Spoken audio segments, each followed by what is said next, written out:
Okay, so this is what makes life fun. Not this. This is bad. This is huge, irregular, scary hairlines that just make you want to throw up. Okay? But as I showed you, this is the post-plug era, and it's still garbage. Okay? So don't think just because you're not going to put a plug in, you're going to get good results. You need to think and understand. And to think and understand, you got to go to the basics. Understand the Norwood scale. Seriously. Understand how patterns of hair loss actually occur in men. Understand how every region of the scalp is completely different. Completely different. Understand that hair angles are completely different on every part of the scalp. And if this is new to you, you need to know this before you do your first hair transplant. And angles are different, and there's no abrupt transition. Just like when I was talking, if you guys were here an hour ago, about the face, transitions are what causes aging. Well, abrupt transitions on the hair makes it uncombable, makes it see-through, and makes it unnatural. So you need soft transitions and low angles. When you're from the side view, the angles go progressively up to the crown, then back down again. And so these are things that are subtle. These angles and tilts. Angle refers to the AP, and direction refers to this. Tilt is this, but it's not really relevant in 98% of cases, so not worth it. I go back to this slide. This is, to me, I've loved using this to explain to people because then they start to get where the hairline starts. If you think of transitions from vertical to horizontal planes, it makes a lot of sense. This is different sites. There's sagittal sites, also known as parallel. They go this direction. Coronals go this direction, and then micro punches. I primarily do sagittals. I do little coronals. I used to do micro punches. I don't do them as often anymore. This is just showing you, again, patterns. I'm not going to explain to you why I did this. It's too. I tried that in one lecture and I realized I was confusing myself trying to explain it. The goal is just to, this is creative and it's fun. People look at hair as the most boring thing in the world. It is absolutely as creative as anything else I do. And I love the design. The hairline for a male hairline, the transitions going over to the temple, the crown transitions, everything is, this is my blueprint of design work, my female hairlines. And just going back, the same slide you saw earlier, how do I estimate my recipient sites? Based on what I'm doing with my donor. My staff dissects a 2 centimeter segment. In this case, I'm showing 4 centimeters because of the variable density I was explaining. And then I get a number that I can now design a pattern into, an estimated number. I typically use bent needles. Why do I have them bent? So I can make sure the Graft-to-Site fit works. This is showing SM61, a little bit longer, a little bit bigger for maybe chunkier grafts. And always do tumescence. The tumescence that I talked about in the donor has the same relevance to the back of the head as well. This is making sure before you start making 1,000 sites and realize, oh, none of my grafts fit. Uh-oh, now what do I do? So you want to make 2 sites. Make sure the length fits, the site fit, test it. Have the staff work with you, test it, you test it, make sure it's good, then make the sites. Because then you can dictate to the staff, do you need it slimmer trimmed, do you need it wider? You cannot have staff making grafts that are variable size, they won't fit. And so they have to be trained to make sites that are equal size that will fit, but you got to make the right depth and width to accommodate those. So that's very, very important. You don't want to find that out later. Patient positioning is important. When you're making anything in the anterior hairline, you want it low. And the way I found to get it low enough, the patient should be completely supine so that you don't need to tilt in front to try to keep it low. It's very hard. But when they're lying down, it's natural. Okay, so low angles. How low do you go? Can't go low enough. You can only go too high. And that's a pearl here. And when I'm doing the crown, I'm typically standing up because I want the grafts high. I want them high. So, well, I heard some people tell me crown grafts should be low. Well, that's fine. I disagree. Because when they're low, they don't tightly pack and they don't create a lift on a side view. It's too complicated to go into detail. But just to suffice to say, I believe crown should be high angles. So my point of this is not for you to memorize all this. My point of view of this is to introduce a complexity of hair that's very easy to master when you work at it, and to understand why angles, directions, and tilt and laterality, all these things make a difference regionally. So a hairline, these are sagittal sites. You see the blade is going this way.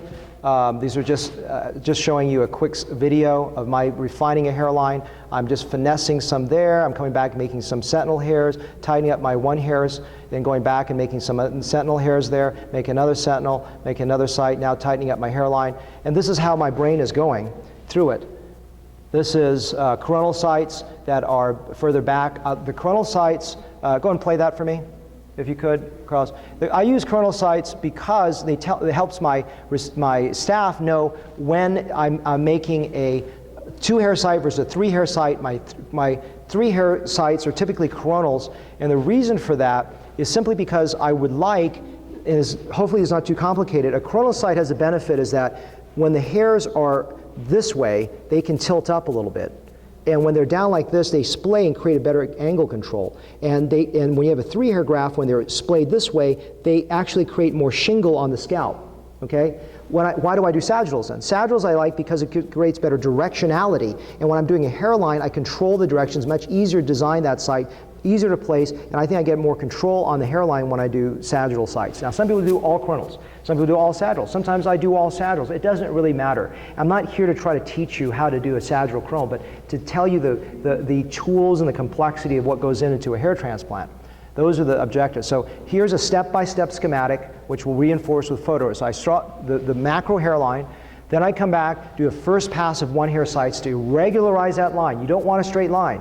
You want that line to be regularized. Then I come back and I'm constantly further adjusting it, making it tighter, making some sentinel hairs, making it more regularized. Then I come back a 3rd time with 1-hair sites and I make it more irregularized, more sentinel hairs, making it as blurred as possible. Then I come back a 4th time and recess it. I look over and over. Then I start building my 2-hair sites behind it. There are many ways to do recipient sites for the hairline. This is how I do mine.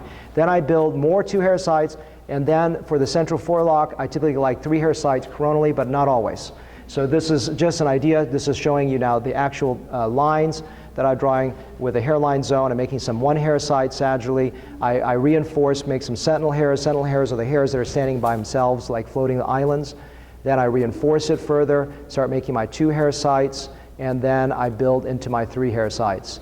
So these are just showing you some design work there. Think of a coastline. A coastline is really how a hairline should look like. It's irregular, and the closer you get to it, the more irregular it is. The farther you go back, the straighter it looks. That's what a coastline looks like. And these are just showing you coronal sites in the temple, coronal sites behind, sagittal sites in the front. These are coronal sagittal in the front, coronal in the back. They're just showing you patterns. They're not meant to, these are all sagittal, okay, with a little bit of convergence, which means the problem I find when I'm teaching recipient sites is people angle their sites too far out because their hands are going this way and going this way. They need to go forward. If anything, they can angle in a little bit but not splay out until the lateral 1 centimeter. So when I watch you make recipient sites in St. Louis, I know what you're doing, right or wrong. And this is just the crown again. These are my pattern. Just to show you, I've got a million of these just to show you different pattern designs that I do. And what I do, I print this out, then I put it on the wall. My staff know how to place because that's their blueprint of placing. Okay, and that's just again just showing you different ones. So this is what I use to teach people out there how to make. How to do this. I use a melon with a needle driver to bend needles, just a syringe, a marking pen, and a couple needles. 18 gauge is really probably the best to make the sites in a melon. You can't bend them completely low. You can't make the sites completely low because the melon will skive across here with a needle. But I love doing this. This is from the book as well. And so I just bend a needle and then stick it on to a syringe. And this is showing you coronal sites going that direction. Then I have a little smiley face. Now, Dr. Fargio came up with a great idea. He said, draw parallel lines. Because what natural tendency is, you said, well, I can just do a hairline on something flat. No, you can't. A hairline is round. And the natural tendency is your hand is going to go out like this. So by doing a melon, drawing those parallel lines, it forces your angles to go straight forward so they don't splay. And so to show you, these sides are too far apart. These are errors too close together. These are not interlocking, and that's a problem because they show it's waste of space. These are grafts are splaying. Can you see the gentle, they just go out a little bit like this, okay? Look carefully. That's not good, okay? It's gonna open, it's gonna book leaf open. It's not gonna look good and not be natural. And then this is, you look at the left and right sides. Our tendency as being a left or right-handed person, one side will look different than the other if you're not good at this. I had that starting as a problem. And I watch you in St. Louis do this, and I can pretty much tell where the problem is. Variable density. Some parts are denser, some parts are less dense. Left is a lot denser. And I see people doing this all the time. They just go partial, check, check, check. Well, then why did you make that little stop point? You need to make the same depth so the grafts fit. So make sure you go all the way to the hub. And then hairline is too straight. 2 irregular pattern.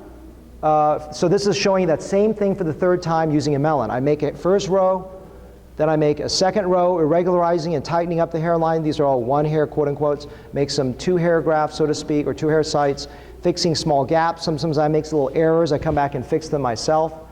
And then do some exercises, like try look different variable densities. If you can do 20 per square centimeter, 30, and keep on doing this. Measure out a centimeter, then see if you can fit the same number every time in there. Then try to measure a whole area out and see if you have 301 hairs and 602 hairs and 803 hairs or whatever, that you can actually fit that number into that size every time.